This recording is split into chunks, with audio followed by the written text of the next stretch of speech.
Bien-aimés de Dieu, loué soit Jésus-Christ. Marchez dans la liberté du Christ. Les lectures de ce jour nous invitent à un examen de conscience profond.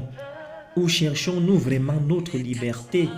Dans les sécurités humaines, les héritages culturels ou les conformismes de notre époque? Pour progresser dans cette méditation, tournons-nous vers la parole qui éclaire nos choix. Jésus le rappelle aux pharisiens. Se réclamer d'Abraham ne suffit pas. En effet, ce qui sauve, ce n'est pas l'appartenance à une tradition, mais l'accueil de sa parole qui transforme nos vies. Or, aujourd'hui encore, le risque est grand de réduire la foi à une identité, à des habitudes sans laisser l'évangile déplacer nos certitudes. C'est pourquoi la liberté promise par le Christ se vit lorsque nous choisissons concrètement la miséricorde plutôt que le jugement, l'humilité plutôt que l'orgueil spirituel. Question pour nous ici et maintenant. Quel compromis faisons-nous par facilité en négligeant l'exigence de l'amour évangélique? Mais la liberté en Christ exige aussi un courage face aux pressions du monde.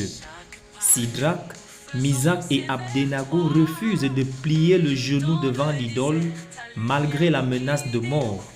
Leur exemple nous provoque. Quelles sont les fournaises qui nous font peur aujourd'hui? La pression sociale, la peur du rejet, les valeurs contraires à la dignité humaine.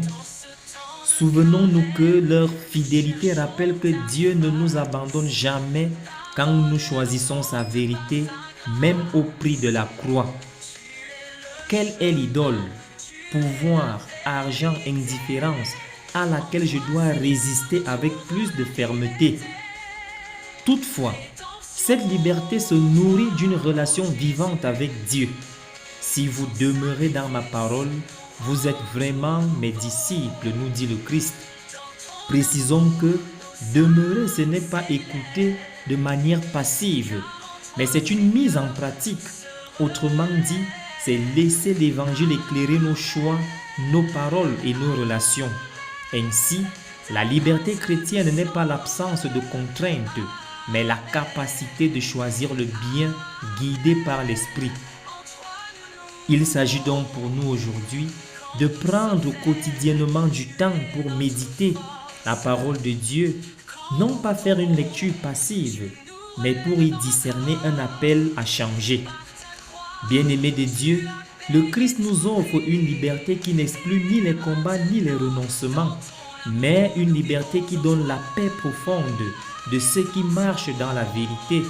C'est pourquoi en ce jour, demandons la grâce de reconnaître nos enfermements, d'avoir le courage de rompre avec les fausses sécurités, de nous attacher à la parole de Dieu comme à une lampe pour nos pas.